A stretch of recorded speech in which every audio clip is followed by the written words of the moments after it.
Hello and welcome to episode 45 of The Dive Down, a Magic the Gathering podcast for the casual spike, focused on the latest decks, trends, and strategies in modern and other eternal non-rotating formats starting from Return to Ravnica onward. My name is Stanislav here in Chicago, and with me on the line from Denver, Colorado, back from his European sojourn, his week on the continent, it's the one and only Shane Beeps.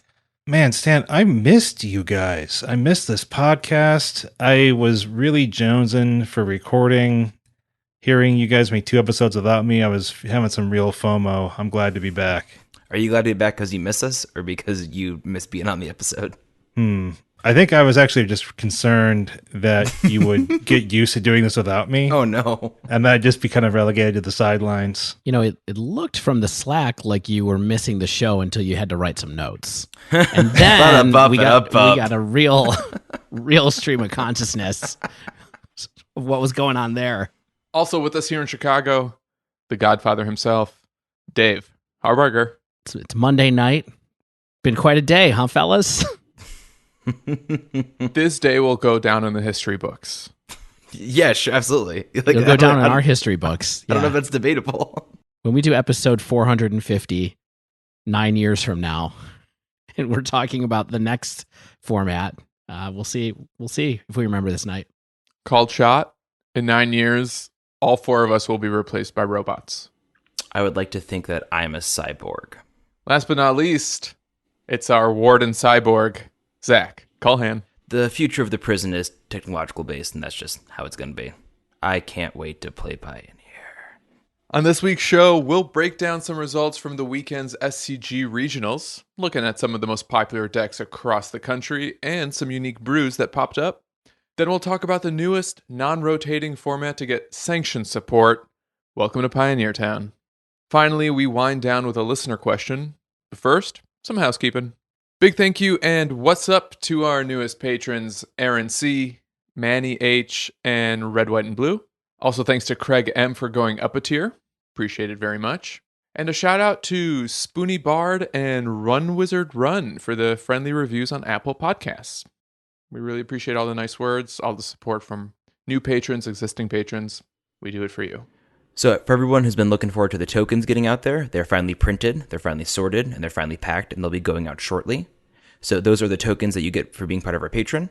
There is one of me as a goblin, one of Dave as a very buff, handsome elemental, Stan as a slender elf, and then Shane as a very handsome spirit. Yeah, it's everyone who's $5 or above an episode gets those coming out to them. They look sick. As always, check out manatraders.com to rent all of your MTGO and paper magic card products. Use coupon code THEDIVEDOWN, all one word, to get 10% off your first 3 months of service. You can also use Mana Traders for all of your upcoming Pioneer needs. Going to be a lot of motion in the ocean of that format. Test out cards and decks before you play them, before you buy them. See what happens. Have some fun. Yeah, I'm actually perhaps more excited right now to use Mana Traders to test all these new Pioneer decks because I'm going to want to be pivoting between a lot of different strategies really quickly. And I think that renting is definitely going to be the way to go on that for a while. And with all that out of the way, let's jump over to Shane, who is back at the news desk. He's on location in several cities across the United States. Large Shanes have been sighted in several major metropolitan areas. Stay indoors. Do not approach the enormous Shane. Yeah, he's a multi-shard AI that kind of just is there, omnipresent. I feel like I should be a lot better at Magic if that's the case. Yeah, I keep asking you to turn on the lights in my smart home, and it doesn't work very well. Yeah, so I'm actually in 11 cities right now, which is where the SCG Regional events took place. And sadly, all of those cities were very far away from me. So I think the closest one was like 8 hours driving, so I couldn't hit up any of these. So the SCG Regionals, if you don't remember the last time we covered these, they're some of my favorite events. This is one of my favorite weekends for Magic and for the podcast breakdown, because what it really lets us see, in my opinion, is a really cool cross-section of kind of the casual spike metagame. So I think the listeners of this podcast they're going to be able to look at the results of regionals and get a really good idea of what's happening in stores like theirs, in local tournaments like theirs. You aren't going to see the typical SCG or GP metagame at these events. You're going to see more rogue decks. You're going to see more players who have their deck.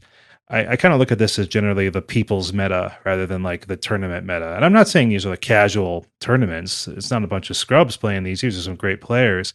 But I think that you're going to see a little bit something more similar to what you'll see at your store than what you'll see when you head to the latest SCG Open.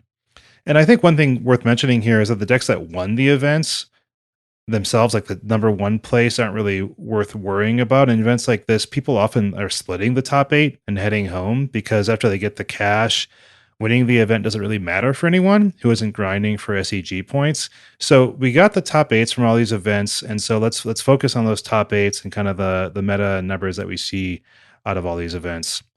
So right now we have 8 of the 11 events.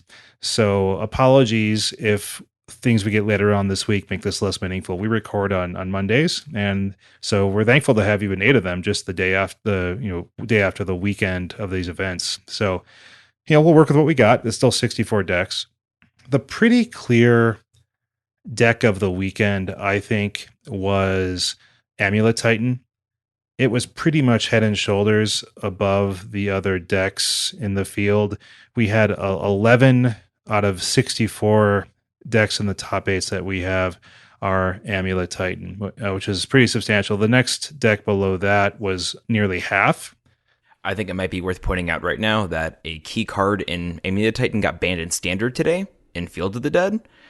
So a card that they're using right now to great success was deemed too good for Standard on this very day we're recording. So just something to keep in mind. Yeah, it's about 17% of the top 8 metagame right now. So that's saying something. Typically, if we see 17% on day 2, our eyes are wide. So, it's not the biggest sample size in the world, but still that's a substantial portion there. That's a lot of people bringing Amulet Titan and winning with Amulet Titan to these events.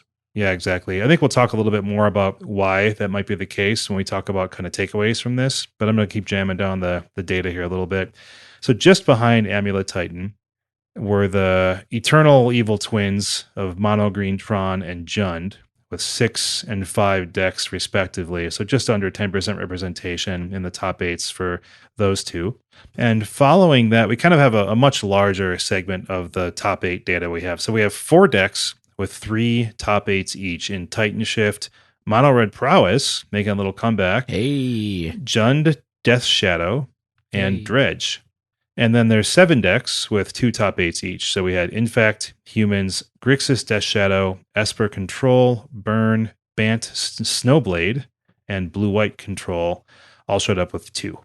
And still in the style of CFB, we can still describe 25% of the metagame as other. So 16 decks showed up just once. So we had some interesting decks in there that I noticed were things like Wurza, Paradoxical Outcome, Urza Ascendancy, Slivers, 5-color Niv-Mizzet, Red-Green Panza. I absolutely think that Red-Green Panza is the premier sort of mid-range deck, if you want to call that right now. It has a lot of similar things to Skred and sort of other grindy mid-range decks from that period, or from the period of before Modern Horizons, I mean. But right now, the mid-range payoffs aren't worth it unless you can also disrupt your opponent. And the 1-mana removal isn't good enough, so you need the land removal as well. So you have to sort of... I think this is where mid-range is right now, and just interesting to see that Panza is the one that made it out of all of them in the end. So just to recap really quick, we had 1 deck with 17% of the metagame, 2 decks with 10%, and then a bunch of people that were kind of falling in that sort of 5% or lower. So it was a kind of imbalanced overall picture, I think, in a lot of ways. Amulet Titan, really surprising. Yeah, one of the other things we did in breaking down this data is to get a sense of what finish either various decks had. And one of the things that stuck out to me about Amulet is that it had 3 decks make it to the finals, or rather 3 pilots made it to the finals with this deck. 3 out of the 11 in the 8 events. Yeah. I mean, like Shane said, there are a lot of people who just split these top 8s, so sometimes the placements are a little bit kind of unreliable, but still a good point. I mean, it's interesting to hear. Yeah, so To give you some more useful takeaways than just some raw numbers, we identified about 9 interesting things from the regionals. Did we identify about 9 things? About 9, exactly 9, perhaps. So use this information as you see fit, nation. But I'll start with Amulet Titan, like we've been talking about. So one thing I noticed is that every Amulet Titan deck was running Once Upon a Time now, which definitely seems just to be a straight up new stock inclusion. Yeah, I played against Amulet Titan on at the Nerd Rage 5K on Sunday, and Once Upon a Time is very good for them, especially when they go turn 0 Once Upon a Time, turn 1 Ancient Stirrings. Seems like they pretty much get whatever they're looking for. Yeah, do you think that it's just like getting that look into the deck for like the creature they might need or the land they might need just to improve the redundancy of the strategy, or what exactly is it doing for them? Yeah, totally. It's just fixing their hand to make sure they get the payoff cards that they want, and both of those cards are perfectly on plan for Titan. There's no spells or there's not too many spells in Titan. It's mostly creature payoffs, and people really want Azusa. And trying to sequence it like that to see what you've gotten or what you don't have, it's really good. To quote a Titan opponent of mine, when they played Once Upon a Time and then revealed, what's the name of the 1/1 snake that taps put a land into play? Sakura Tribe Scout. They got one of those and went, oh, neat, and that sort of just sums it up. I think it's better than neat, to be honest. Like it's for them to be able to decide, okay, I want Sakura Tribe Scout, or I want Ancient Stirrings, or I don't have an Azusa, I'm going to dig through 10 cards in my deck to try to find one, or I don't have a Titan, but I have all the other cards. It's looking pretty good. Nice way to clean up some of your opening land hands too, so you don't get punished by your own bounce lands, as well as making mulligans, I think, a little easier to digest. One thing I've also noticed all of my Amulet opponents do, they always play Once Upon a Time before they even play their first land. And I think that heuristic doesn't really hold up in Standard, but in a deck like this in Modern, I think having all that extra information or that ability to sculpt your hand might actually make that a decent play.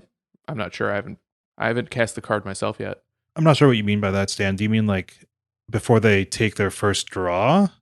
Like there's no difference if they do it before or after they play a land. I just keep noticing that they will cast Once Upon a Time at literally their earliest possible opportunity. If they're on the draw, then they'll do it at my end step. If they're on the play, then they will let it decide what their first land will be. I don't think any player would cast it at your end step. I think they should cast it after their draw, because there's no reason not to cast it after their draw. What Stan's saying is that people are not doing it when you're saying. Well, that's up. They should I'm saying that. I'm saying that seems crazy. Like there'd be no reason for that to happen. But what he's saying is people are making a mistake. I'm not making a judgment one way or the other. I know that heuristic, I think, is pretty questionable in Standard, and maybe it's more forgiving in Modern. Yeah, I don't know. I've noticed that the people that I've played online and in paper with Once Upon a Time are also triggering it off before their draw steps sometimes, and I think they should probably get a card and then see what they need. Because guess what? The card's free, and you get the information afterwards. You're going to draw a blind card either way, so I think you want to get the non-blind card after you get the draw. There's a little 1A subpoint. In Mono Green Tron, however, Once Upon a Time doesn't seem to be exactly a staple yet, but it looks like 3 out of the 5 deck lists we have right now for Tron ran them in some number. How many are they running?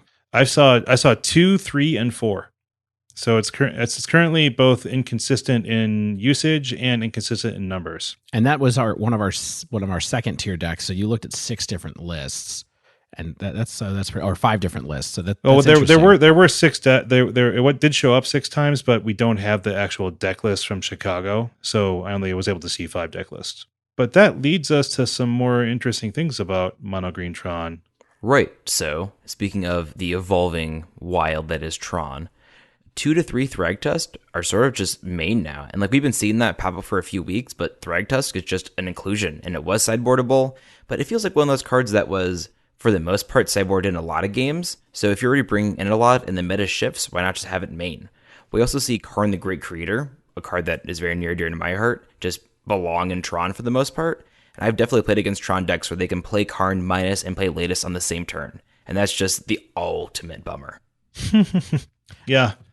I mean, I guess if you really look at it, playing Karn and then Lattice in the same turn is the same thing as playing an Ulamog. Sure. So it's interesting that you kind of pay for it in installments that way, different outcome from the Ulamog, but they're still both 10 mana. I'm surprised to see Karn in that much number as well in these decks that are doing well, because it really seemed like Karn wasn't going to get there in Green Tron for a little bit, and now it's kind of swinging back. Yeah, it seemed weird. It was like inconsistent, right? It wasn't a definite inclusion in the deck, and people were kind of going back and forth on, was it hurting my sideboard too much? And like Zach mentioned, though, if you just kind of move some of your most important pieces to the main deck, and then you're able to move your Walking Ballista that you might have 3 of main, you just have your 1 on the side, and that's all you really need. You can tutor it up with a Karn the Great Creator.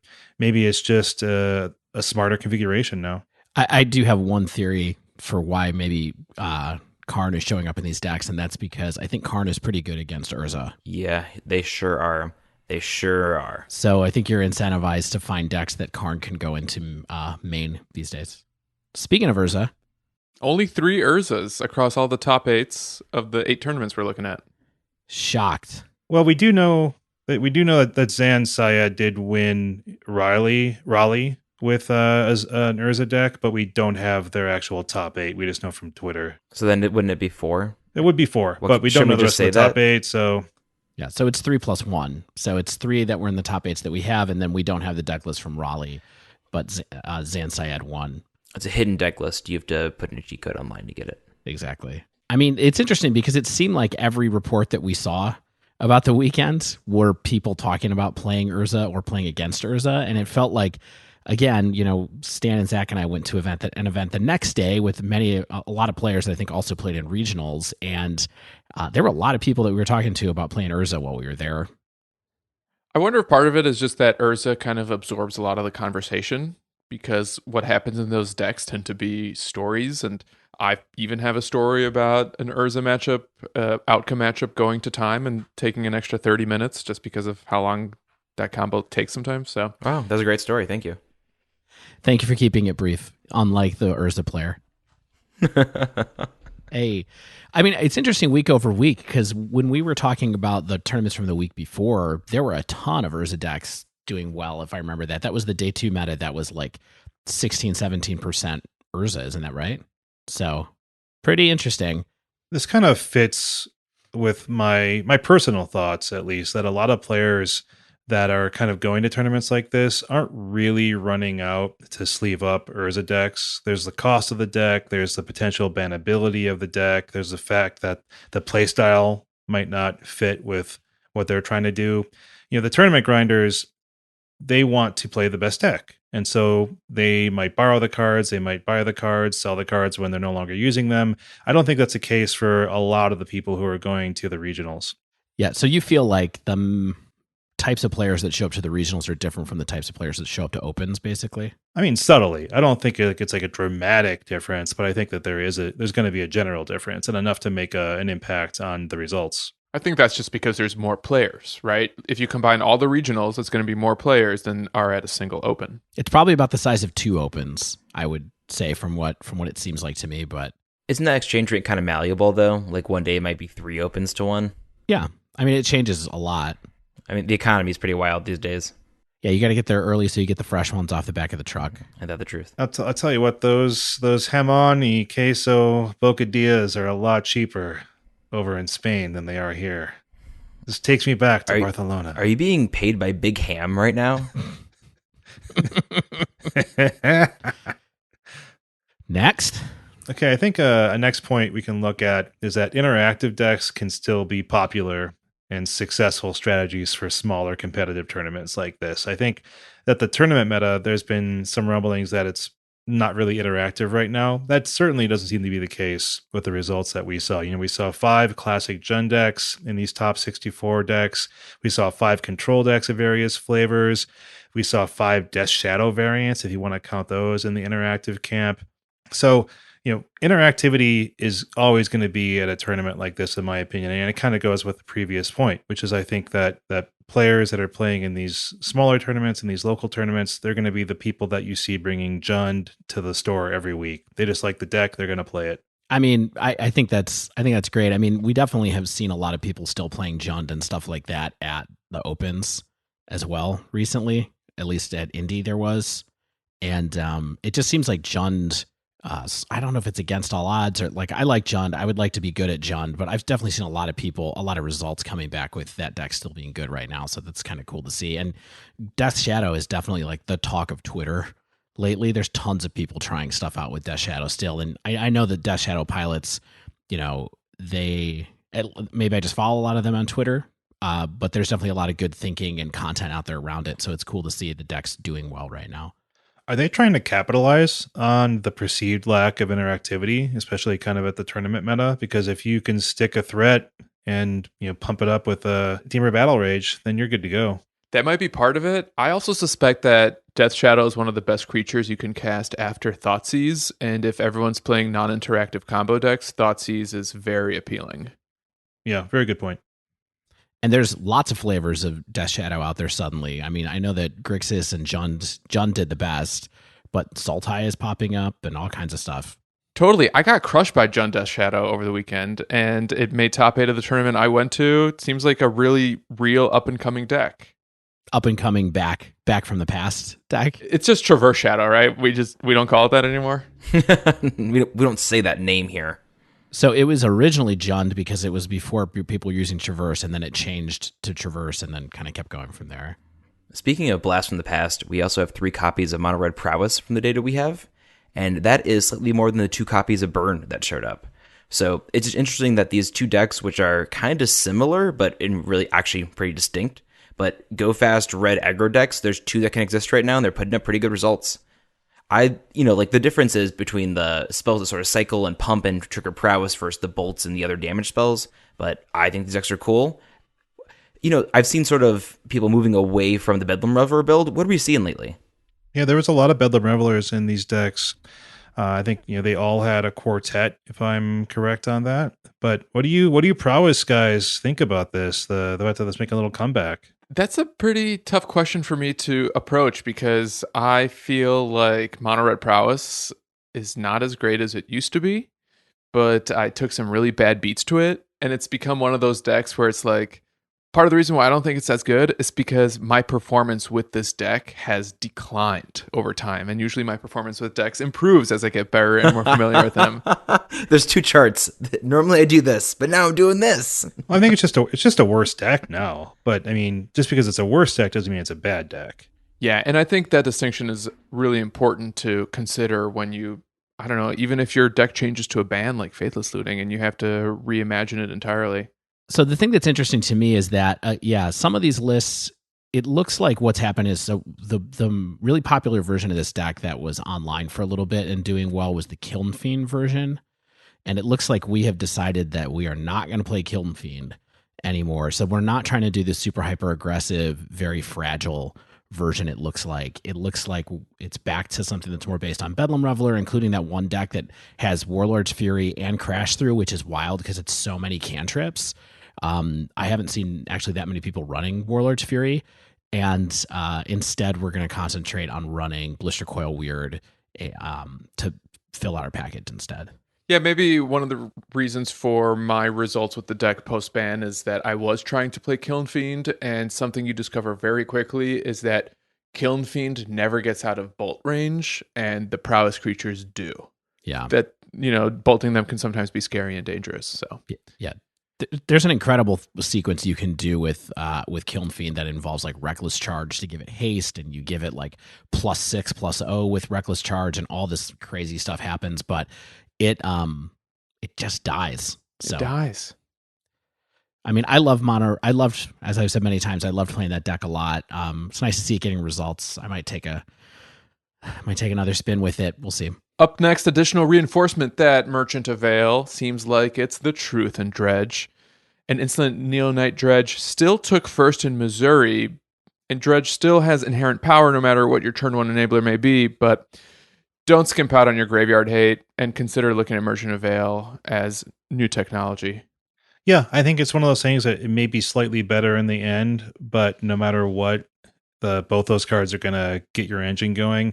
And I think Graveyard Hate is important to run not only for dredge, which is always going to be lurking in the background, but it has inherent value against paradoxical Urza. It has inherent value against a number of decks that are trying to use their graveyard. These new Sultai type builds that want to capitalize on their the long game using the graveyard. You want to be able to hose those with your Rest in Peace or your Leyline of the Voids. Yeah, I heard some people talking at the 5K that we went to about dredge pilots saying that it was a great time right now because everybody's forgotten about Graveyard Hate. It's a good reminder to say, hey, you really can't. I mean, the decks seem a little less popular online right now, but I think if you're going to a local tournament or any kind of paper tournament, don't forget to bring Graveyard Hate if your deck has a good plan for it. Just keep it in your trade binder, and if you're up against a dredge deck, just whip it out of the trade binder. Do you mean to show them that you could have put it in your deck? Because you would never imply to change your deck in between rounds, right? No, I would never imply that. But if you see the dredge players nearby, you can change your deck up real quick before round one. You just want to scare them a little bit, just like have it on the table. Like, oh. Use it as a token. Imagine if I had these in my deck. I'm going to attack you with this Leyline of the Void. Jack the Judge would kill me if I suggested changing decks between rounds. Don't do that. Yeah, don't do that. Sorry, Jack. So I want to talk about these 5 Stoneblade decks making an appearance in these top 8s, right? So I think I'm pretty happy calling Stoneforge ultimately 100% safe for the format, right? But it's not broken. It's not doing things that people are upset with. It's just another tool in a mid-range strategy for Modern. I think it's still strong enough to be a decent to good choice any weekend. And I think it's also interesting that people are still experimenting. We're still seeing experimentation. We saw the pretty typical blue-white list, but we also saw Esper, Naya, which was pretty wild. And there were 2 of these newer Bant Stone Snowblade decks with Oko. So I have sort of a multi-layered question for you. Yes. So you said that you don't think it's too good, but isn't the fact that it gets unbanned, then immediately starts showing up in top appearing decks, 5 of them, why is that okay? And I'm not challenging you. I just don't understand how something can be good enough, but also immediately putting up results. Well, I mean, 5. Well, I'm kind of comparing it to the initial surge that we saw, and what it kind of settled into is something that's about equal with a number of other strategies. We saw Mono Green Tron, Jund. We saw a bunch of decks at 4. Four decks being represented. I don't think it's even fair to call all these Stoneblade type decks the same. They're just featuring kind of a similar engine card. So even if you said there was 5 of the exact same Stoneblade deck, I still wouldn't think it's too much or broken. Yeah, for me, what it really comes down to is the card can both be good and safe, even if it's very powerful. And perhaps that's why it was banned for so long, because everyone anticipated how powerful it would be. But that doesn't make it problematic. And at least at this point, I don't see it really warping the format as much as just maybe making some fair decks a little bit more viable. Awesome. So basically what I'm getting from both of you is that it's good, but not too good. And a card is allowed to be good. Cards have to be good. I think Stan made the important point is that things aren't being warped around its existence. Right, like people aren't running some crazy amount of weird creature and artifact hate. Like they're not running Torpor Orb, like as a 3-of in their sideboard to stop the ETB of Stoneforge. It's just kind of another angle of mid-range attack, typically. Yeah, I mean, I think it's important just to point out really quick that this helped make mid-range decks that weren't green-black viable. That's kind of my feeling there. What about red? There was a Naya. This Naya deck, by the way, is crazy. It just to give a little bit of a highlight here, it's got some real curveball cards and things like Elvish Reclaimer, which I think is a card we talked about in our M20 preview episode. That's pretty cool. It's running 4 Simian Spirit Guide to try to cheat out maybe Ren and 6 or cheat out a turn 1 Stoneforge Mystic. Turn 1 Ren and 6. Yeah. Why not?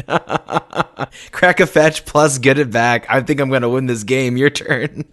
I think that's the only payoff that's really in here from what I can tell. And then also it's got Karn the Great Creator package in here too. And it's running a 1 of Embercleave as one of the pieces of equipment you search up with Stoneforge Mystic, which is a pretty sweet card. Yeah, this deck's rad. I'd be interested to see it keep showing up. Tony Ronaldo, we salute you for bringing something wild to the table, wherever you are, Tony. And finally, we end with Oko Watch 2019. Oko, wasn't everywhere. Yet. So, Oko certainly made a bunch of appearances in these top 8s. I saw a lot of tweets, personally. A lot of people talked about Oko. I feel like Oko was the first Magic card I heard mentioned out of everyone's mouths. I played against 3 different Oko decks immediately at the tournament. Oko is no longer a planeswalker. It is a way of life. We're all Oko now. Oko is us. We are Oko. Have we moved up in severity from an Oko watch to an Oko warning at this point? Ooh. Oko threat level. Threat level Oko. Yeah. What's interesting to me here, though, is that Oko wasn't taking over all these top 8s yet, but I think there's some interesting hits and some trends to come. Like, what did you guys notice? Well, Jurassic Park, T-Rex walks, you see the ripples in the water. That's right now. Here's what I'm noticing, Shane. If you can cast an Oko, there's no downside to doing it. I mean, you're doing something else on your turn 3 than you might otherwise, but it's a pretty darn good turn 3 play. Maybe you're gaining loyalty to remove a problematic permanent, or maybe you're just gaining life so you're not losing the race. Or you're making a 3/3. Or you're upsetting me consistently and constantly.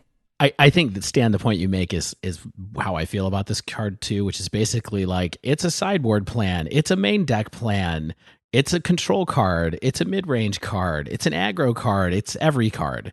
I do think that we're going to keep seeing lots and lots more of Oko all over the place, and I just want to thank my co-host Shane for hooking me up and making me get them before they spiked today. Yeah, I mean, you grabbed those 2 yourself, and I was like, Dave's gonna need 4. I'm gonna reach out. He FedExed me some Okos. Is that true? Yes. FedEx, really? Well, not FedEx, but they came today, right? I haven't checked the mail today. Are you telling me those Okos are sitting out in your mailbox, getting all like wrinkly? I mean, it's locked. My mailbox. I have a lockbox. Okay, thank goodness. They're safe. All right. It's Al Gore's lockbox from 2000. Don't come by my house and try to take my Okos, listeners, on the live stream. So at that Riley tournament, I mentioned Raleigh. I keep wanting to say Riley. That was stacked with SCG names. A lot of the SCG grinders go to the Raleigh one. But Zansai, I mean, it's where the mothership is. So of course they all live around there. The aforementioned Zansayed, he won with like the Sultai Urza mid-range deck. It had 4 Urza, 4 Oko, 4 Emery, 4 Gilded Goose, because why not?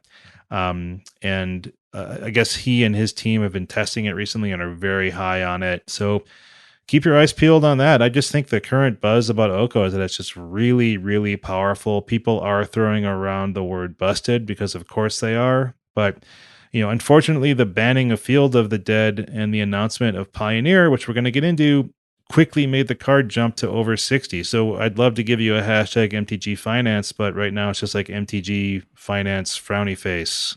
Yeah. Hashtag MTG Frownance, if you will. There you go. So yeah, I think that's our takeaways from the regionals. I love talking regionals. I think it gives us a lot to look at and hopefully gave you something to learn from. But yeah, I think we had a bit of a longer breakdown. We had more tournaments to talk about than usual. We're going to take a quick break. We've earned it.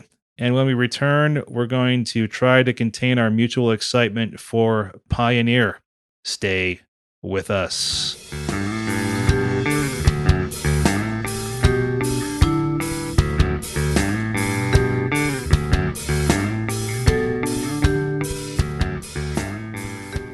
So we know what you're saying.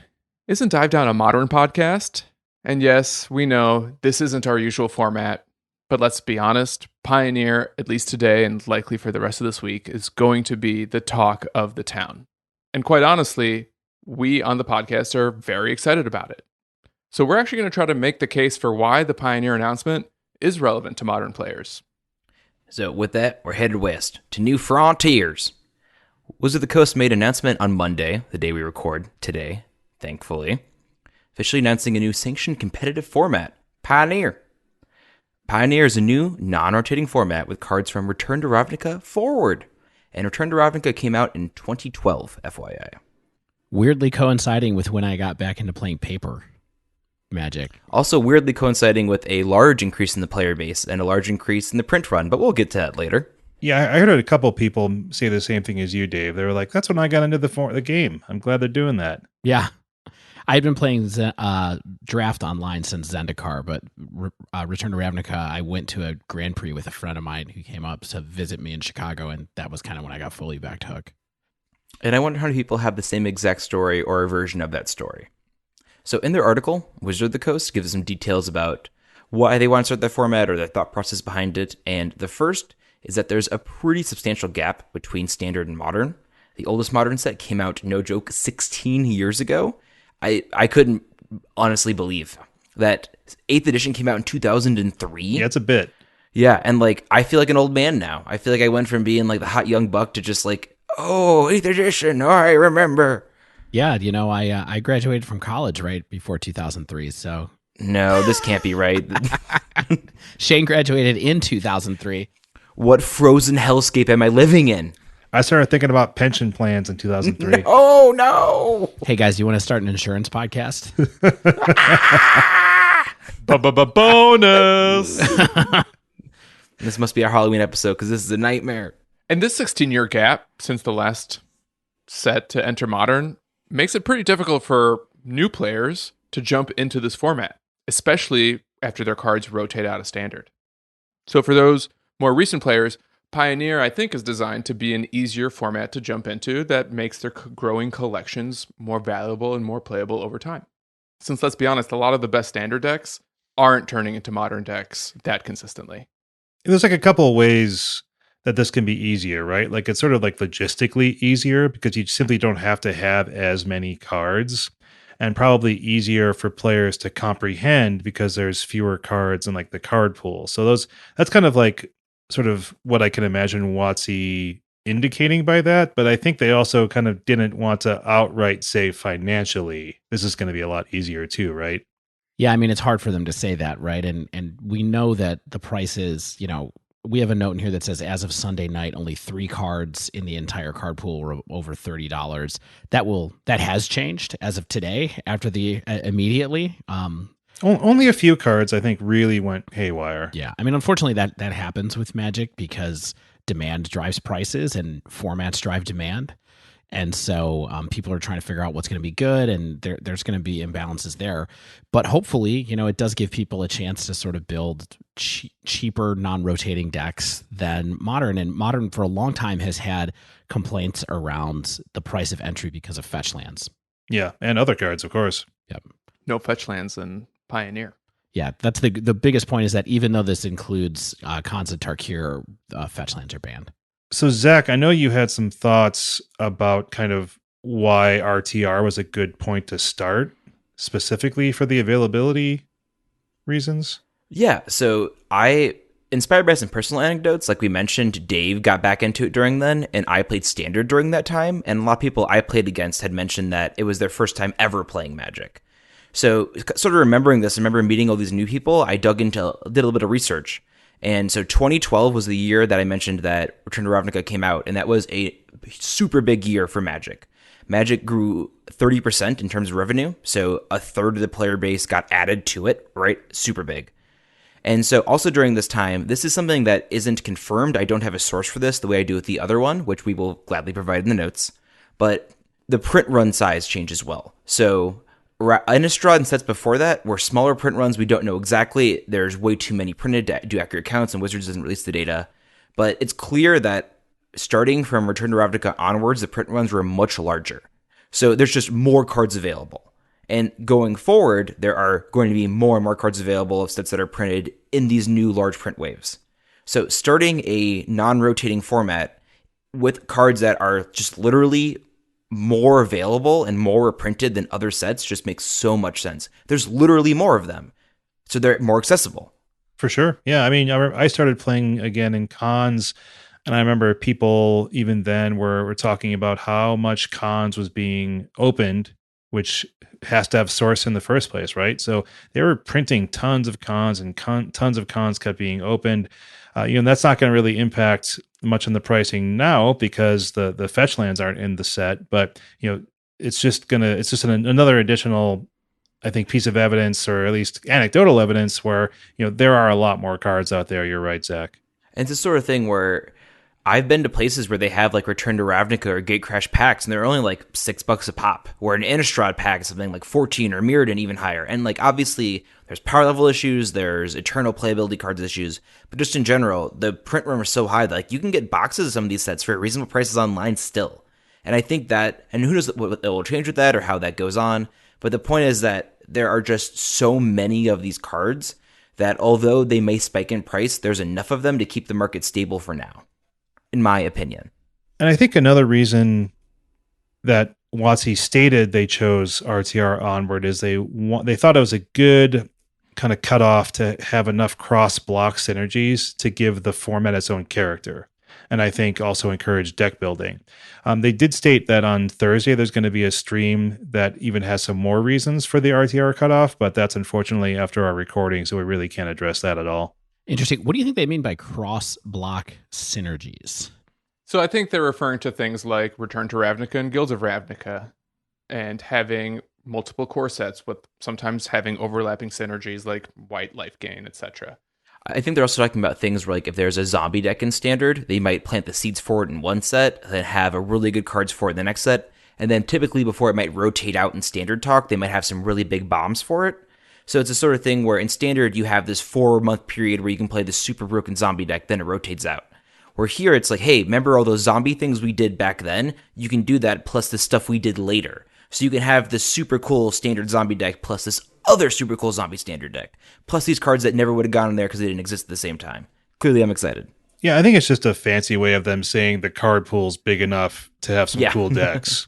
Like, there's going to be enough +1/+1 counter stuff where maybe you can have a Hardened Scales deck. Do you know what I mean? Do you think we're going to get the Mark Rosewater article about this format in relationship to New World Order design, basically? Because I think, like, M14, which is sort of about where this starts, I believe, is where Return of Ravnica is. It might be, it's not M13, I don't think. It's kind of like mid-stride of that new, simpler design style coming to the foreground. I want to talk a little bit about the ban list that you guys hinted at earlier, which is, there's a new format, right? Everyone's going to be contemplating the initial ban list or what's going to quickly be banned. WotC beat us to the punch a little bit by banning the 5 format legal fetches, which are the allied fetches, or the allied fetches, right? That are in cons. What they stated was mana bases with fetches and shocks were considered too strong, made 3 and 4 color decks too easy to play. Putting constraints on the mana bases adds to deck diversity because you can't just squeeze all the best cards into a single deck without making a lot of concessions in your mana. So there's kind of the cost-benefit analysis on doing that, right? They surprisingly, to me, didn't mention the typed battle lands that exist in Battle for Zendikar, which were simply incredible with fetches, along with also having, the shocks and so on that were also typed duels in the format. So removing those fetches also kind of reduces shuffling time quite a bit, which I certainly appreciate. That's one of the things I really don't like about playing Paper Modern is just so much shuffling and deck manipulation. Totally agree with that. I mean, I think it'll be interesting to see if the deck diversity thing holds up or not, because on the flip side, there is a chance if you have good mana to be able to play worse cards, sort of. You know what I mean?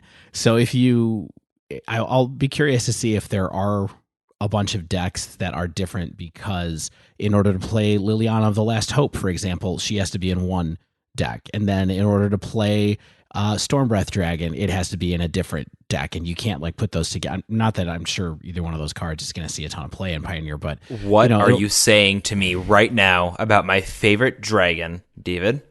I just don't know. We'll see. I do know. But you know what I mean? Like, I'll be curious to see if that comes true. I just appreciate it from a financial aspect, and also just from a trying to make this format different from Modern aspect. Yeah. Keeping the fetches out, I think, is almost more key to giving this format its own personality. Oh my goodness. Is Sarkhan playable here? I didn't even think about this until right now. I was just about to mention it, but I didn't want to blow your mind. I didn't think about this right now. This could be where he shines. I might have to leave the podcast. I'm so sorry. Get ready for Sarkhan cast. Sarkhan Watch 2019. Yeah. Sarkhan Says, featuring Zach Callahan. Okay. Perfect. So the future of the ban list after all that seems pretty dynamic. They state they're going to be watching the Magic Online results, which start really soon, as we'll get into. They said we will be willing to ban cards if they are problematic early on. So I think that it's going to be fun to play powerful cards as soon as possible, but I don't think you should hang your hat on anything too soon. The first Modern tournament, they had a ban list then, it's not the exact same. The first Modern tournament before things were really figured out was very silly, featuring things like turn 1 kills and lots of comboing off and just lots of very silly decks. So it'll be interesting to see how many bans come right away, because I think it's clear that a lot of cards are going to be banned right away. Yeah, which makes it really dicey to want to buy cards in this format right now, right? I mean, one thing that's really... No, you just got to buy bad red cards. Exactly. Yeah. I mean, I'm all for that, actually, Zach. When you say buy red cards, it's like... No, I said buy bad red cards, but thank you, Dave. Oh, bad red cards. Well, I mean, I just think if you look at... So one thing that's interesting about this particular era of Standard, okay, if you go from Return to Ravnica to now, is that it actually has had some of the most bans that Standard formats have had probably in 15 or 20 years. Since Cawblade, right? I mean, Cawblade, I don't believe that there was a card banned in Standard between Cawblade and the Eldritch Moon bans that happened that one time. So there's a big gap there where nothing was banned, nothing was banned, nothing was banned. And then all of a sudden, we have Reflector Mage get banned and Emrakul the Promised End get banned. And then later on, we have the energy decks get banned. And now we just had Field of Ruin get banned. So there are a bunch of cards in this. Smuggler's Copter was banned. And Rampaging Ferocidon. For no reason, for no GD reason, was banned. It died for Chandra's sins. And or Hazoret's sins, rather. And oh my goodness, I can't wait to sin again. I cannot wait to sin again. I mean, play some Rampaging Ferocidon with Hazoret now. Don't tempt me. So there is a bunch of powerful stuff in here that I think people are anticipating will get banned and likely will get banned. Like, you're going to have a real hard time convincing me that Feldar Guardian is going to stay in this format for very long. You know what I mean? But we'll see. It's going to be powerful. So here's an exciting update. By the time this podcast comes out, which we assume is Friday, since that's when it always comes out, we hope and we pray, Pioneer will have been legal on MTGO for 2 whole days, because it's going live on Wednesday, October 23rd, which is frankly wild. Such a quick turnaround for such a big announcement. Oh my God, I'm so excited. Zach's going to call in sick. Any employers of mine, if I happen to not have been in on Wednesday, assured there was a family emergency and I couldn't make it. They've already said there's going to be format challenges on Sunday, just like the Modern and other format challenges that happen on MTGO every weekend. There's also going to be MTGO PTQs, Player Tour Qualifiers, all through November and December. And there's probably going to be even more announcements made on Thursday that we're not even privy to yet. And on the heels of that, Pioneer is just being slotted into a lot of competitive level play scheduling out the gate. We know it's going to be on the Players Tour series starting in February. Players Tour finals in late April will be format Pioneer. In March, some tabletop qualifiers for Players Tour will be using Pioneer, and Channel Fireball already updated their event schedule with Pioneer Magic Fest starting in late January and early February in Brussels, Nagoya, and Phoenix. That's US, Europe, and Asia.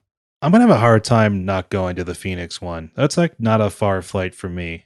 And if it's popping off, I might have to go. As of now, Star City Games hasn't announced anything, but they do have a lot of to-be-decideds on their open schedule for next year, so very good chance SCG Tour will also feature the format. And if not, I will have words with Cedric. Will he have them with you, though, is the question. Yeah, he doesn't know us. I don't know. He took a photo with me once in Denver. Is that a humble brag? I asked. Close friends. So let's kick off with some of our initial reactions, because today has been a whirlwind.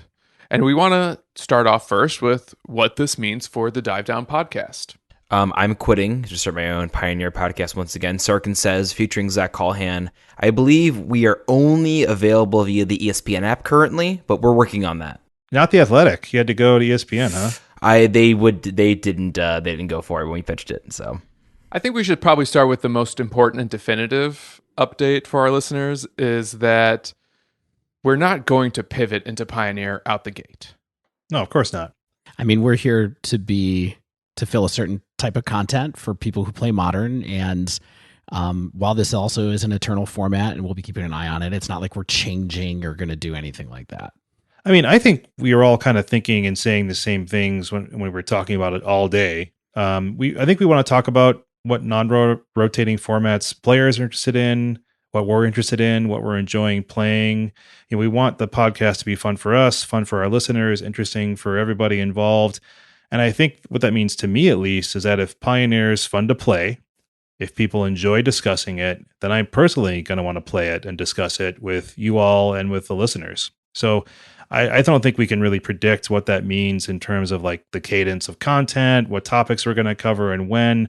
I think we're really just going to be exploring this new format along with our listeners. What I can promise you listeners is that I will propose more Goblin episodes than ever. I will fight for equality, liberty, and fraternity for all Red players. I think one thing that's interesting is that to be able for us to talk about this format, we don't have to learn new cards. Ain't that the truth? And so we have to learn new relationships, and things that aren't relevant in Modern might be relevant here, but this is a card pool that we're already familiar with, so it's going to be hard in one sense for us to not pay attention to it when it's cards that we own, cards that we've played with, given our engagement with Standard or Limited or things like that. So it's just something else to keep in mind, is like it's kind of additive value for us to be thinking about it. So we might just do it seamlessly. Yeah. What did you guys feel when you heard this? Like, we kind of heard like a few rumors bouncing around yesterday, but then they had the announcement bright and early this morning. What was your initial reaction? Joy, unbridled and unrolling and burbling over. Cosmic optimism that anything is possible. What if every Standard deck you had loved was actually competitively viable? And what if you own them already? And what if you were actually kind of handsome? Like, that'd be pretty cool, right? If all those things were true. Oh, threat level will go. I do think it's interesting, though, Zach, that you're kind of saying, like, I'm looking forward to kind of bringing these old Standard decks up a level. Like, I loved this Cryptolith Right deck, or I loved like Jeskai Tempo. So I think that's definitely one way of looking at it, right? Is like, I want to bring out these old classics from the standards that I played and see if they have the chops with maybe some new cards.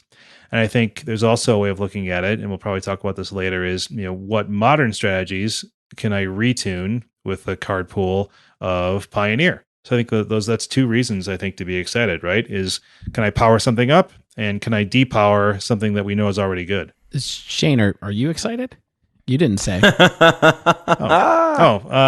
hyped. I mean, this gets to a lot of my Magic addictions, right? Why are you so sweaty when you say that? And why are you reading off a page? I like getting in on cards before they spike. I like owning cards for new decks. I like playing Magic. I think that this lets me scratch those itches in yet another way. Like, I really needed that. Like a wild bear, here I am. I think that my reaction, like, if I'm going to be honest about what my first reaction was, it was that I was excited. Yeah. There's lots of like complicating and mitigating factors that I start to think about, like second level effects that I'm sure we can talk about later on. But my first impression was, oh yeah, I was pretty sure that something was coming here for a while. I thought it would be historic. Turns out it's this instead. That's cool. I like Return to Ravnica too.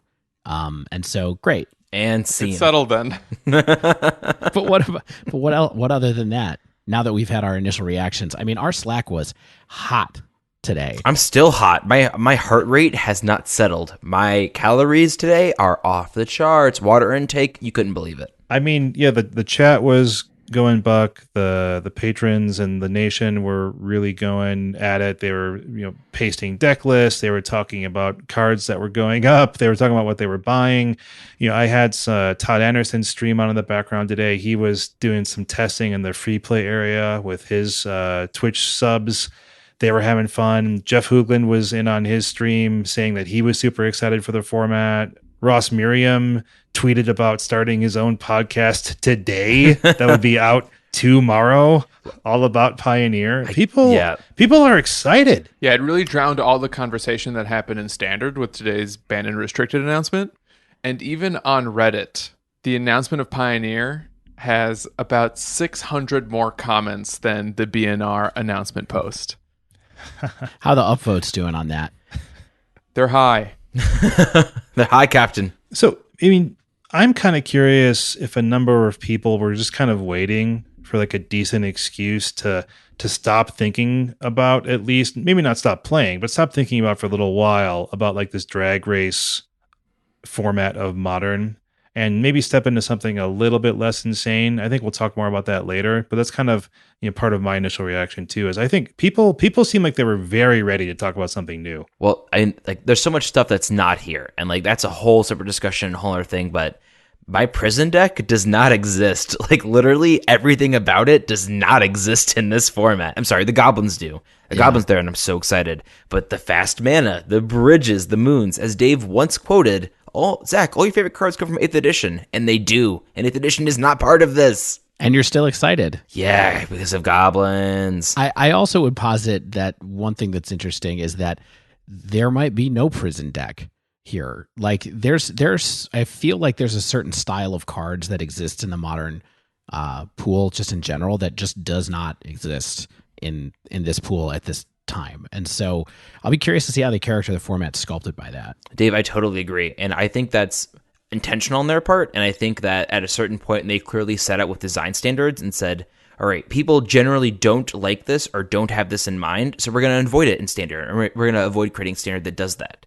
So that then ports over to create these decks where it's, hey, there's no Blood Moon effect in standard. There's an Alpine Moon, or there's an other similar mana, Field of Ruin-esque card to deal with these kinds of decks. So we have them being aware of prison strategies and supporting them in other formats that aren't standard. So because they've been aware of it for so long, we have a format that is designed in mind without in sort of, you don't get to play Magic style deck.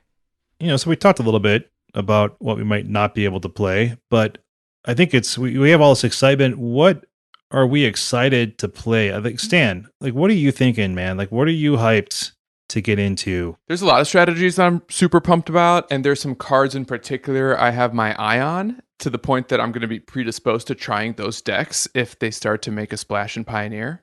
So, for instance, something like Young Pyromancer and Stoke the Flames, a combo that I'm pretty sure existed for a period of time in Standard. One I never really got to try out. Looks a lot of fun. Make a bunch of tokens, convoke out a big burn spell. And Soul Artifact was a card that was in Standard just as I was kind of introduced to that format, so I never really got to play that combo with like Darksteel Citadel or Hangerback Walker. Kind of almost like a white whale. Arclight Phoenix, one of my favorite decks in Modern ever.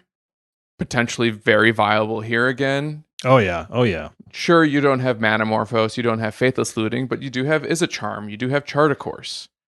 I mean, you have Brawl, you have Goblin Electromancer, you have enough burn and cantrip style spells. I mean, you could dig through Time and Treasure Cruise. Yeah, that's the thing that's really interesting, is that those cards line up. And then you also have, you have stuff that people have played with Arclight Phoenix so far, like Chart a Course. You have Thrill of Possibility, which I think is like possibly something. You have Merchant of the Veil, which is in here too. You also have Radical Idea and the Velocity card. Was it Increased Velocity?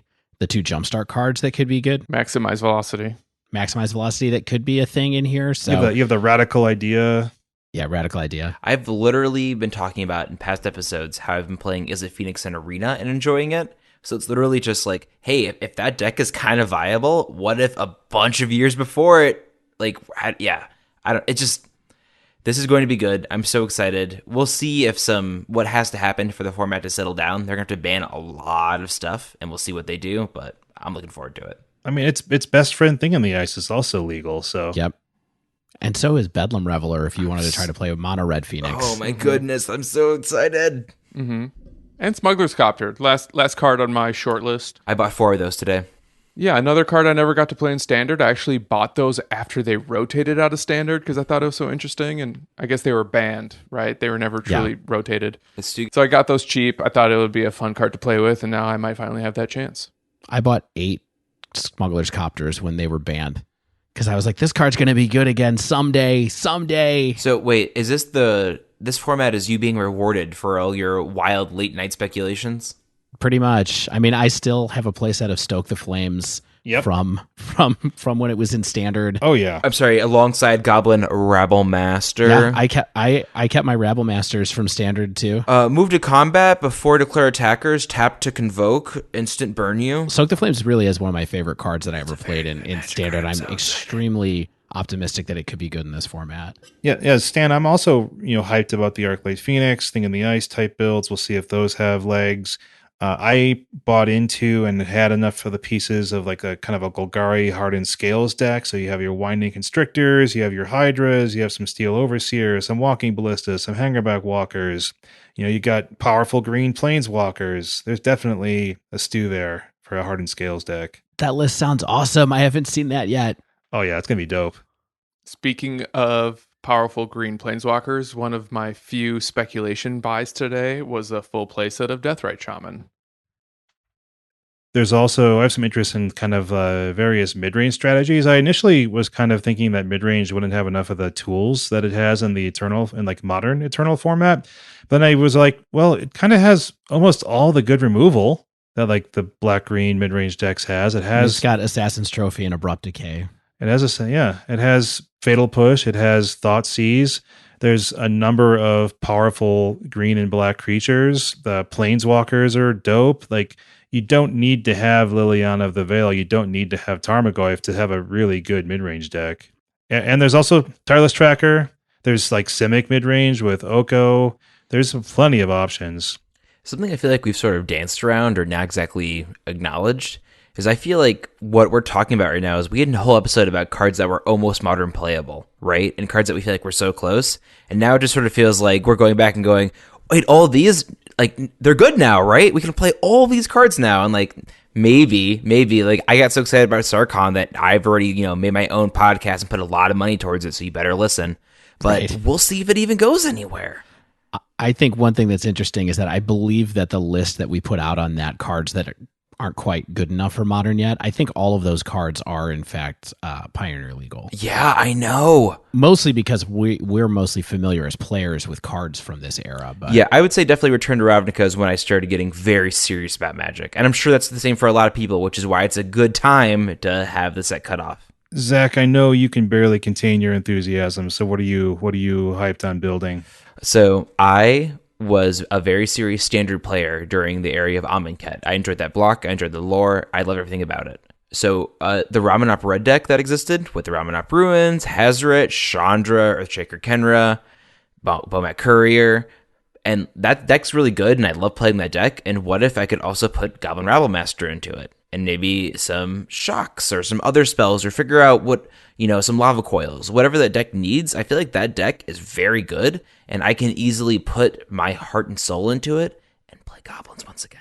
Because there's not a lot of fast mana in this format, so I'm not doing all the silly things I was before. Like I said, prison does not exist here. So I want to play goblins, and I want to play red cards, and I want to play cards that have bright red flashy lightning on them. That's what I want to do with my life, and I'm going to do it. I think the stuff that I'm the most excited to play revolves around a lot of stuff from Khan's block.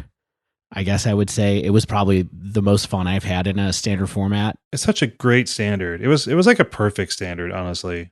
Yeah, I mean, I didn't play a lot of it standard. I kind of started playing it because you were getting into Magic and we're playing standard, and there's a whole bunch of cards there that I would be really excited to play, though. Interesting ones that I kept and held on to in hopes that they would be good someday. One of them is Soulfire Grandmaster, is one of my favorite cards. I think it could be a really powerful two drop potentially in this, depending on how things go.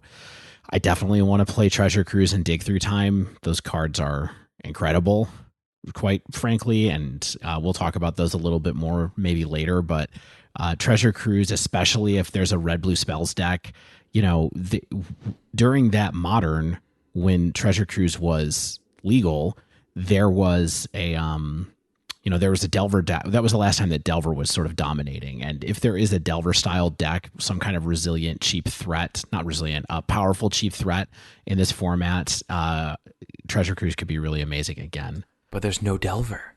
Well, no, that's what I mean, is that there needs to be some kind of threat that fulfills that. And, early on this podcast, I said that Arclight Phoenix was the Delver that works. Maybe this is the format where where that combination gets really good. I would love to be able to play Arclight Phoenix again and have it be a decent but not dominant deck for sure. A couple of other favorite cards that I have, again, they're kind of Kanzi block cards. One is they're from the Mardu deck that I really like to play at that time. And that would be like Crackling Doom. Like, I would think it would be awesome if this is a format where Crackling Doom was a good, reasonable removal spell to have around. I also really enjoyed Butcher of the Horde, but I can't imagine that a format this wide is going to really have space for a forecasting cost 5/4 kind of Ophi card. But we'll see. Yeah. On the same note, it feels like anything could happen, though, right? Like, we're saying all these things, and like, don't we want to play a format where both Stormbreath Dragon and Crackling Doom and Butcher of the Horde and whatever blue-red spells deck that Stan is showing us wants, like we want that to be viable, right? Like, we want all these decks to be like, hey, you can play that here. So we'll see if what rises to the top and what is and is not too powerful. Yeah, and in that aspect, I guess the one deck that I would love to port over from a standard that I really enjoyed is Jeskai Heroic. A heroic deck being playable here would make me lose my mind. So I don't know if me in the negative way. Yeah, I mean, so Shane hated that deck. I really loved that deck, especially once it gained access to Temur Battle Rage, which was a super weird kind of version of it. The thing that's interesting about it is that I also think that this is a deck where our namesake card could potentially be good in this format, because you could play Stubborn Denial, but you could also play Dive Down as a redundant copy of Stubborn Denial, so you have onboard counter magic to protect your heroic folks. Something to think about. Is this our chance to confess to our listeners that when we named this podcast, it was because we were always expecting to pivot into whatever the next Eternal format was, because we have all been stockpiling Dive Downs? I have 500 foil Dive Downs. Only 500? Try 20,000. Yeah, patrons, hold on to your signed copies. Ooh, one day the Smithsonian will want those from your grandchildren. But those are the first things that came to mind about what I would be excited about. So now let's cover a little bit about what are some of the things we're nervous about. Because as much as I have a lot of cosmic optimism, excited to finally cast Deathrite Shaman, there is still, I think, another side to the sword, right? That cards we don't get to play anymore, the price of the format on day one, etc. So if you have cosmic optimism, I want to call this galactic negativity. Oh, I'm here for that. I'm just excited about hearing about the other side of the sword, that well-known euphemism that every sword has two sides. On one side, you have this bright, shining galaxy, and on the other end, this dark cosmic void. I don't know what you want. The Sword of Light and Shadow is not legal in this format. I am definitely very excited and pleased with this announcement, but I do think that the early days of this format might be a little bit busted as people start to discover these really synergistic decks. I don't think this is going to be standard plus, where like a pile of powerful cards can like rule the roost most of the time. I think we're going to see powerful combo decks. I mean, for Pete's sake, they didn't ban Feldar Guardian and the Saheeli Rai combo out of the gate, right? And I think it's all you really need to know about the way they're going to police the format. It's going to be reactive rather than proactive, and I think that's good. So I feel like this might be my last chance to respond to Saheeli Cat combo staying in the format. And I think there's an initial safety valve, which is turn one Thoughtseize. Sure. I mean, that helps. But then that's, one color and a 4 of a card. So it is a safety valve, but you're right. And you also can respond to Saheeli Rai being on the board. There's a lot of options there, right? But I think that, there's cards like Dig Through Time, Treasure Cruise, those are legal for now. We're going to see them test the format a bit, and they're going to let it stretch its legs. They're going to let people discover things, and it might be a little annoying to deal with that boundary setting happening for like the first months, 6 months, who knows how long. So just point by point here. I mean, I think that your trepidation is really well founded. The last time that we saw a format like this when Modern came out, as Zach noted, there was a bunch of truly degenerate stuff that happened. I wonder a little bit, again, if this goes back to the fact that the way that cards are designed now are not quite as enabling of shenanigans like this as they were in the previous era. And so we don't have a bunch of single blue mana cantrips that are redundant that let you get to where you're trying to go. We don't have a bunch of really weird, obscure kind of like win condition cards. We don't have like, isn't like a tooth and nail or like a hypergenesis or something like that. Like there wasn't a huge list of just broken cards that they decided to ban off the bat, which I think is kind of interesting. I just feel like these sets are just less broken in general than some of the previous cards have been. So I don't know where this is going to end up in that sense. Yeah, Dave, that's something I talked about earlier, where I feel like 2012 and Return to Ravnica was really a pivotal shift in their design policy and the way they view sets and the way they design sets. Like, it was sort of where Magic became self-aware in a way, where they became aware of this past of like, oh, there's a lot of these really unreal, fast mana, big creature combos, or just intense strategies. And not that there weren't that after. And like, obviously Treasure Cruise is a card that we just, briefly mentioned. But I think from this point forward, like you're talking about, is a key moment where they're aware of a set they're designing for. And even if they weren't aware of Pioneer, they know that they want to start seeding for a format or laying the work for a format that's inherently different than Modern. So I'll concede that I think the majority of what you both are saying is true, but I will counterpoint by looking at Aetherworks Marvel plus Emrakul being in the set. I will counter by saying, again, Feldar Guardian Saheeli Rai is in this format. So these are things that I think, they're going to be writing the rules of this format, perhaps the unwritten rules of this format as we go along. And that may be a little bit annoying to deal with, but also fun if that's kind of your thing, is testing the boundaries, seeing what you're winning with and what you can push those boundaries with yourself. Like we talked about, things like Jace and Stoneforge were put on the ban list before Modern ever started, and they've come off eventually. So I think you're right that there's going to be instantly like beyond degenerate decks where it's like, okay, well, this deck is consistently doing this on turn 2, so it's got to go. But it's interesting to see, okay, well, obviously we're going to ban all these wildly fast combos, all these incredibly consistent whatevers, but some more mid-range value or grindy cards aren't going to get cut because of fear. They'll have to actually prove themselves. Yeah, I think that's a good point. Yeah, so there'll be a period of transition, and it's not going to be so great. I think it's going to take a little bit to settle out to where we want it to be. But I think that it's better this way in the long run, but not in the short term. I'm also curious what you guys have to think about kind of my next area of trepidation, and that's the impact on Modern. Shane's areas of trepidation. I love it. So, the impact on Modern in turn impacts us as Modern players, as Modern collection holders, and as Modern podcasters. Modern's not cheap.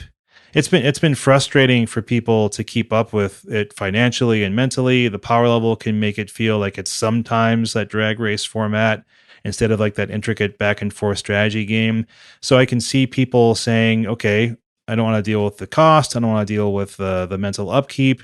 Maybe Pioneer can be the best of both worlds, where it has like the strategic gameplay that the best standards have and the best standards are known for, but you have that larger card pool to work with, of Pioneer. So what if it quickly pushes Modern to the back burner for a number of players, right? But if I could distill my one concern about this format's impact on Modern, for me personally, a lot of it's actually financial. And the thing I really worry about is that this collection I've been building and this value I've been accruing will just plummet like a stock market crash. And that would feel bad. Like, it might not feel bad for Standard and Pioneer or EDH players, but for people who have been invested in this format to lose, a lot of, it's not liquid, but it's, there's a certain understanding that these cards are supposed to hold value for a while, and that's why we invest in them. I think losing that overnight would really stink. I think it's possible that there is a departure of Modern players to Pioneer, absolutely. But I think a thing I've talked about a lot on this episode is that I feel like Pioneer is going to offer a distinctly different and unique experience from Modern, in that there are some strategies that are not available to you just frankly at all. So if you want to play a certain kind of strategy, once again, aka me, Mono Red Prison, I have to play Modern for that, right? I can't play that in Pioneer, as far as we know, right? Or it doesn't seem available to me in the way I want to play it. So I think that we might see a exodus or a merger or a movement from Modern into Pioneer, but I think that we might even see people come into Modern because that's the only place they can play these strategies, or only place they can sort of work on this level. Yeah, I mean, I don't know if it even needs to be a move, right? Like, I think you can have a feat in both pools. Yeah, two things can be true, know. absolutely. But and one thing we do know is that Modern players are loyal, right? I mean, the events are always crowded. People keep buying in. They buy the Modern Horizons cards they need to keep playing. There's a ton of fun decks in a lot of different play styles. There's a lot of reasons for people to keep playing Modern, even with the appeal of Pioneer, I think. Yeah, I mean, I totally hear what you guys are saying. I mean, I think that the cash concern is like a real bummer to think about here, just because, like you said, they're not really liquid assets. And, it's hard to imagine like how many people really are going to like sell out or want to sell out, or that idea of like selling your collection is always the thing that's kind of like, it's so abstract. But if you have your cards logged into some kind of collection platform like MTG Goldfish or something, and you see that kind of stock market starting to tick down, that does suck. I just think that it's like it's very likely that people are going to stay invested in it, because I agree with Zach that it's just going to be a different play style from what Pioneer is going to offer. It's going to be way more powerful. I'll tell you who should be really nervous is legacy players. Honestly, it's super mostly because Wizards of the Coast don't really have a good financial incentive to keep Legacy going in any way. They do have a financial incentive to keep Modern going because they can print all the cards in Modern. They can't reprint the cards in Legacy. Yeah, reserve list. I have a called shot that is maybe the most wild thing I've said on the air. I'm on the edge of my seat. You've said some wild things. You are a wildman. Yeah, you said that 4 isn't a real number. 4 is debatable. It's not in most books that I've read, at least. But what I'm going to say is it possible that if Pioneer might gain footage, if it might gain ground, that we see something like Chrome Mox unbanned in Modern, and Modern just sort of allowed to sort of, like you said, if Legacy melts away or if Legacy's part erodes, what if we can allow Modern to sort of just be a little more degenerate and be a little more silly? I want to run Chrome Mox. I heard someone, I mean, this is not a speculation podcast, but I did hear a few people mention that kind of concept, which is, well, maybe they just sort of blend elements of Legacy and elements of Modern, and we get kind of like... I could be okay with that. I mean, we'll see what happens. I'd prefer that it didn't more fully drag race out Modern and kind of get back to the slowing down that's made it a little bit of a better format, I think. Will remain to be seen. So, we're talking about the finance stuff, right? What do you think this means, financially and otherwise for Modern players right now? Like, are there things that you think people should start buying? Are there things that you think people should start selling? Like, what's bumping around your guys' brain in terms of the very near future from our Modern listeners? A lot of red cards that I had played with in past standard decks or played with online and rented but never actually purchased, I went and just bought today. And it was really cheap. I got a bunch of cards for $1 or $2 a pop. And they're cards that I've always been like, maybe one day. And I think that it's important to have for Modern as well. But I feel like for me, it's just like, hey, just buy them because you don't want them to be in 2 months triple or quadruple this price. So that's my advice. If you have cards that are easy and cheap to pick up that you've been wanting, but sort of like, it's so cheap I can get it whenever, just get it now. Mm-hmm. One of the impacts it had on me was that I actually pulled a bunch of stuff out of my trade binder. And likewise, I was suddenly feeling incentivized to just hold on to a bunch of bulk that I might have gotten rid of sooner. So now all of a sudden, especially in this transition period, I am way less motivated to just like get rid of draft chaff or get rid of like a bunch of random stuff that I've like held on to for no good reason since Dominaria. And I like to periodically purge my collection of like this useless cardboard. And now I just don't feel like that's a really good idea. Yeah, I'm feeling the pain of having sold off some quote unquote bulk rares, maybe like 6-8 months ago, where, in my MTG Goldfish collection manager, I had 3 Heroes Downfall, but I think I sold those, didn't take them out. I think I had 4 hangerback walkers in my collection, but I can't find them anywhere because I think I like traded them to a friend in Chicago before I moved and just didn't take those out either. So just a lot of like small things that I'm like, dang, I wish I had those now. It's basically a meme, but when I got home, I opened my binder and saw my 4 copies of Pulchronos, and I went, yes, now is the time. It is now. I'm just thinking about going through all my bulk rares and pulling out all the lands because I've had a habit of just keeping all the rare lands that I ever open. That's probably good. That's probably good. That's probably good. That's probably good. And they're just in boxes everywhere. So yeah, now I'm just going to try to keep them. And that includes things like the lands from Shadows over Innistrad, which is like, who knows if these are going to be good, but they come into play untapped sometimes. That might be worth playing. So it's just like going back through and finding those. And I would recommend that anybody who's listening to this that's interested in Pioneer does the same thing. Get all your lands together from the last 7 years and put them in a box and don't do anything with them unless you're sure you're going to get some value out of them.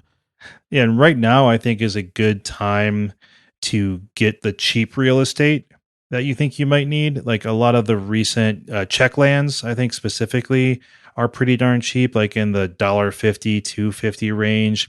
A lot of the pain lands were printed a ton for like, corset after corset after corset. You get the pain lands. The fast lands from Kaladesh are pretty darn cheap. So mana is what makes decks work.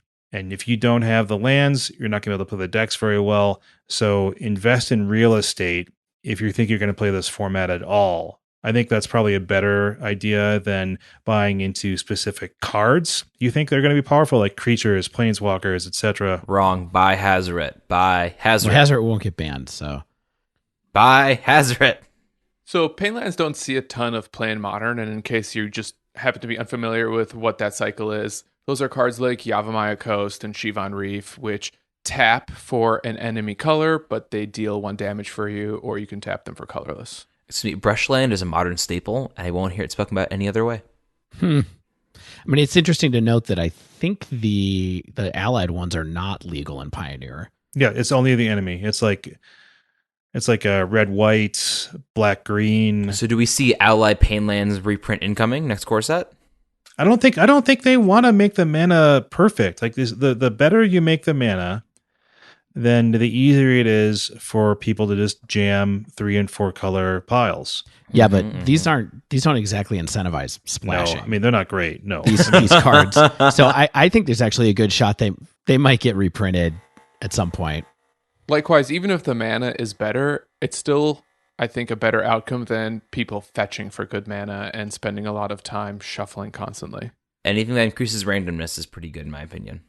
So going back to things to buy and sell, I'm really hesitant to tell anyone to buy anything, because I think if there's one thing I know about WotC the past few years is that they love giving people the opportunity to pay them directly for old cards.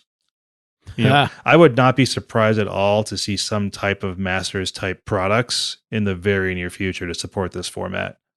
I mean, this is why I think Modern will survive ultimately too, is because of the strong financial incentive to have it survive. But when it comes to Pioneer, I mean, the only thing I would throw out there as a little caution flag is that they said they're going to move away from doing Master style products to support Modern. So I wonder if they have something else in mind as far as supporting Pioneer goes. And there's a lot of talk that they might be looking at doing pre-constructed decks, which they've never really done in Modern before. No, they've only done they did it black-white tokens. And like that deck was so close. Honestly, it was like, because clearly they saw a good deck, or a deck that was playable at the time, and this could be a good buy-in, and cut at the right places. Like, I think that deck had the right value. I think it was on the right track, but they couldn't quite do it. But they did it 5 years ago, and they never did it again. Right, exactly. So I think that there's a good chance that in this format, they start to consider that as an option, as a way to get old cards out there. The one thing I would say is I totally agree with what Shane was saying as far as being cautious about what you buy right now, mostly because of bans. I think what you should do is, if you're a Modern player, there's a good chance that you're gonna have most of one of these decks already. And maybe you have to buy some commons, maybe you have to buy some uncommons to make it work. But I'm going to be looking at what decks I can play with the cards that I already have for a while. And honestly, the only card that I'm sad that I missed out on not buying right now is probably Jace Vryn's Prodigy, just because I didn't pull the trigger on Sunday night. I was gonna buy 2, and then I didn't do it. I have 2 already. That card will likely be good and will likely be expensive whether it's good or not. So yeah. And to build off what Dave's saying right now, like I mentioned earlier, this is a format where people who would, maybe played this during college or played this a little bit around 2014 or 15 or whatever, might have cards that are still playable right now. But also on the other end of the spectrum, you have players with a big collection where they go, oh, I can actually just, spend 10 or 15 bucks to buy the cards I need for this. So you have people on both ends of the spectrum able to kind of not quickly audible, but able to reasonably get into a format, at least right now. Yeah. Like I'm pretty sure I'm going to have all of the Felidar Guardian Saheeli deck, whatever becomes the good version of that. I'm reasonably sure that I already have it. A little bit humble brag, but okay. Well, I mean, I'm just saying, like, I bought Saheeli Rai when it was cheap because I thought that deck might have possibilities in Modern. It does get played sometimes in Modern, and it's cheap. Do you all think that it's time to start selling some of your Modern cards? Like, are you thinking about kind of outing any of your collection right now to kind of make some cash back before you're holding the bag, or what? I think there might be some incentive in holding, because if the legacy thing happens, some of these cards might just retain a ton of value within a niche community. I have like this concern about just the FOMO, right? Like if I start moving any of my pricey cards, I might not be able to play a deck that comes up that I want to play in Modern. But I have let that make a lot of decisions for me in terms of my collection specifically. But my suggestion to our listeners is don't let that FOMO take over your decision making, because like both with getting new cards and selling your old cards, like if you're seeing people experiment with Pioneer decks that you're excited about and you have Modern cards that you haven't put in a deck box in months, like maybe it's time. It's not like any of the stuff's irreplaceable, right? Like we're not talking foil Russian Tarmogoyfs unless you are. I mean, for me, honestly, that I'm like a buy and hold person. And so I'm just going to buy and hold. Like I'm just keeping what I have. I'm not often going to sell cards that have made it into like my permanent collection. Like for example, this weekend I traded away a foil Azusa. I'm never going to play Titan. Like that's just not a deck I'm going to build. I'm fine with getting rid of those kind of cards when I happen to get a hold of them, but I'm keeping the cards that are in my decks. And I think, like I said, I think that Wizards has strong financial incentives to make Modern viable and popular and expensive, really, when it comes down to it. And so I'm not too worried about the long-term viability of the format itself. So I'm in a place right now where I feel really excited about Pioneer, but understand that my Modern deck can't port over. I'm not going to move my cards because I'm open, or at least aware of the idea that I might have to move into a different format entirely. If Modern changes, if I want to play in a Legacy, I just feel like the future right now has a lot of different winding paths in front of you, and it is better to plant your feet firmly and not move around when the future is so uncertain. Don't sell. So we're a Modern podcast, and are there any Modern cards that specifically incentivize you to keep playing that format? Such as, for me, Lightning Bolt is not in Pioneer, and Lightning Bolt is basically my favorite Magic card. And I've got these beautiful full art promos to prove it. So as long as I get to keep casting that spell, I think on some level, being able to bolt, snap, bolt people will help keep me in the format. I think a lot like Zach just mentioned, right, is like, he loves Red Prison. I think there's all sorts of cards and decks in Modern that are just awesome and really just feats of brilliant deck building with like these powerful play patterns, awesome payoffs. You have things like Dredge, like Humans, like Tron, creature combo decks. All of those speak to me quite a bit, but many of those are probably going to have no analogs at all in Pioneer, or their analogs are kind of cruddy, so they won't play the same at all. So if I want to play that strategy and have the fun that I have, dredging 5, then I'm going to have to play Modern Dredge. If I want to cast a turn 3 Karn, I'm going to have to play Modern Tron. Yeah, I mean, I think for me, when I look at it, it's kind of like the really powerful removal, like Path to Exile and Lightning Bolt is big incentive for me to stay here. Jace, the Mind Sculptor, is probably an incentive for me to stay there. Cryptic Command is a card that I love to cast that I think is a good incentive. Kiki Jiki is, I'm off it after this weekend, but that's not in Pioneer.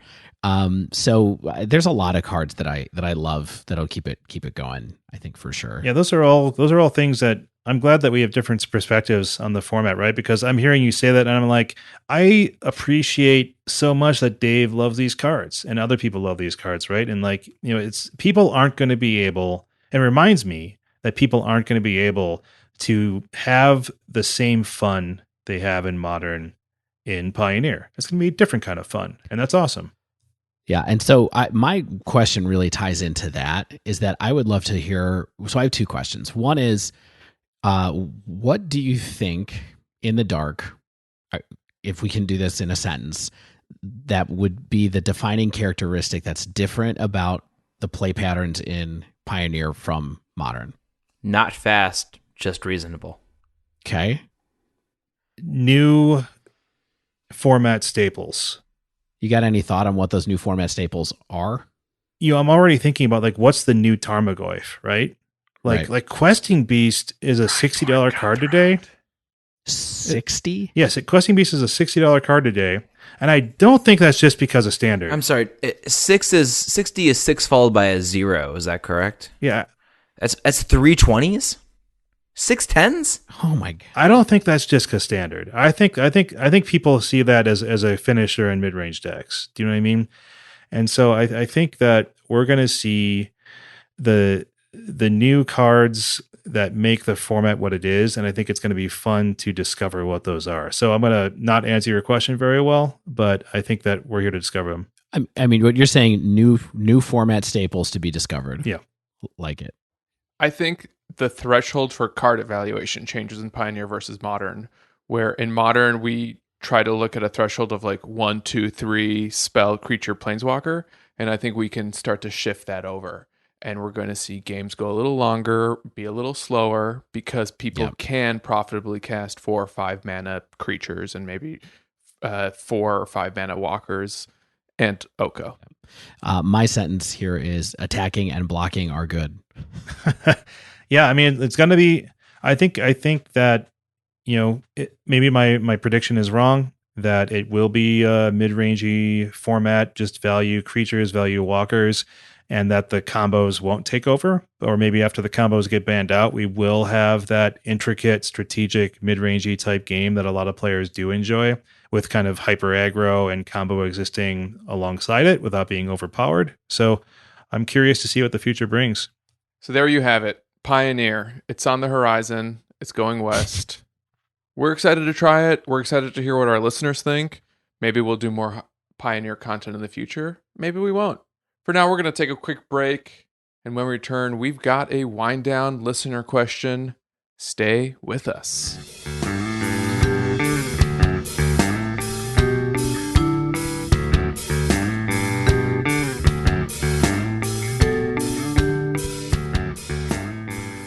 This week, we have a question from our friend, a fixture in the Slack Nation, and our occasional collaborator, Emma Partlow, who asks, what's the one Modern deck that got away? One you wanted to build, but couldn't due to reasons. Maybe it was banned, maybe you couldn't afford it, what have you. So for me, it was Storm. I've mentioned a bunch of times in this podcast when I actually got into Modern, which turns out to be at this point 7 friggin' years ago. I had Storm. I was playing Storm with my friends casually and just having fun, doing things. But it wasn't very fun to play when only like 3 of your friends play Modern and you're kind of maybe like a little better than them and they have casual decks and you have a real combo deck. Not a very good time to be playing friends, So I took it apart, took a little break, and then I got back into Modern, like I mentioned, and sort of reinvested myself. And I was at this path where someone said, hey, I'm selling Scred, do you want to buy it? And I went, if I already own Storm. Then I saw that the prices of Scalding Tarn were so very high indeed. And went, you know what? Maybe I don't need to buy these. Maybe I can buy a whole deck for the price instead. And that's what I did. And I bought Scred. So for me, it was Storm. Maybe if I had a more lucrative job at that time, who knows where I would be? But financial constraints made me the player I am, and I love who I am. Well, before I talk about my Modern deck that got away, I was looking at the extended art price of Questing Beast. It's still a $35 card, okay? I just don't want to get angry tweets and responses. I'm sorry. Are you? We moved a section. Players are done with that, and what you want to do right now is apologize. No, not accepted. I'm issuing an on the fly correction. No, ignored, not ratified. So the modern deck that I think I would have enjoyed playing is probably like Birthing Pod.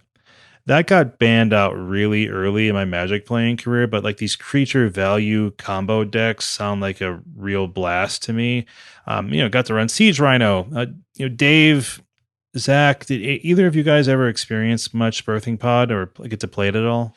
No, I did not. I was taking a little bit of a break from Modern at that time, and that'll actually tail into my answer as well. But I certainly watched it on coverage. So mine that actually fits in with the Birthing Pod time is I would have liked to have played Red Blue Delver. With Treasure Cruise. I still can't believe you didn't. Like, it seems like something you would have been able to do.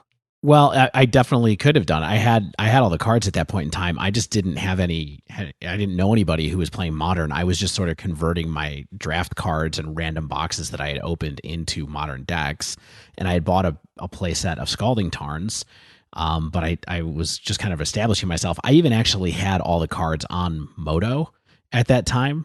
Like, I had my own set of Tarns and cards like that, and I sold them because the Tarns got so valuable.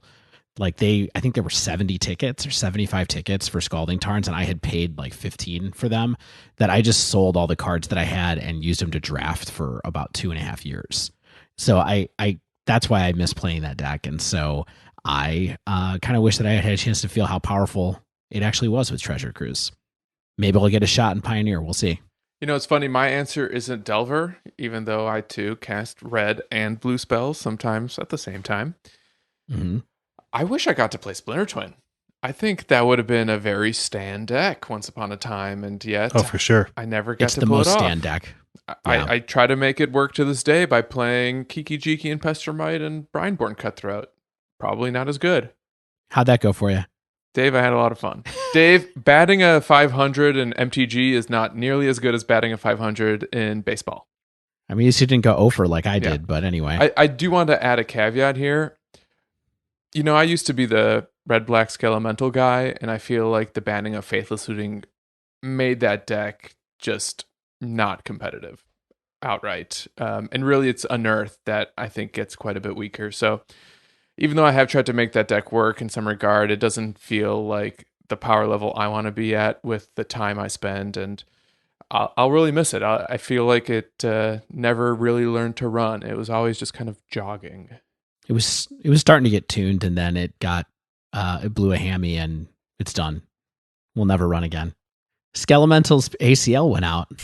The bone, the amazing calcium large. Yeah. There's a song about Skelemental. It's just the bone is connected to the bone. The bone is connected to the bone. So that wraps up this week's show. A fun, unique experiment exploring a new format. Maybe we'll see you in Pioneer Town again in the future. Until then, if you haven't yet, make sure you subscribe to our podcast so you get the latest episodes as soon as they come out. And if you use Apple Podcasts, please leave us a rating and review. If you'd like to submit a question to the podcast or pick our brain on something in Modern, tweet us at thedivedown, all one word, or email thedivedown@gmail.com. You can even find and DM us on Instagram. Also, insta.com/thedivedown, all one word. If you'd like to support the show, you can join our Patreon, where joining at any tier gets you access to our super secret, poorly kept secret Slack channel. We love interacting with our patrons, and you can find that at patreon.com/thedivedown. I just want to do a quick shout out and thanks to our patrons. We could not make the show without you, so keep on being you. Please never stop being you. Also, shout out to manatraders.com, our other sponsor and supporter. You can sign up for Mana Traders using promo code THEDIVEDOWN, all one word, to get 10% off your first 3 months of renting paper or Magic Online cards. Get better at Modern, get familiar with Frontier, play some Standard, whatever makes you happy. Pioneer. You can play Frontier too. It's just in the free-to-play tournament practice rooms. There aren't rooms for it. Yeah, play what you want. As always, special thanks to the bands Nowhere and Spaceblood for letting us use their music. And until next week, get out there and board the Treasure Cruise!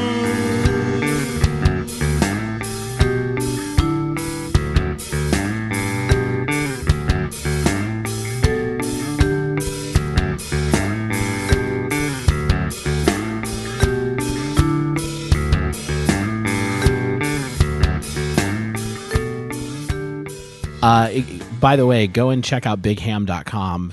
Don't do that. No, listeners. Dive down to get 10% off your first 3 months of ham. Have you been there? 'Cause I'm going there. I haven't been there. It seems like it's available. No, you can get an email address that is at bigham.com. Whoa. So email the dive down at bigham.com for a surprise. Email the dive down at bigham.com. Yeah, if you want to get your question dumped to the front of the queue, use our Big Ham email. The dive down at bigham.com.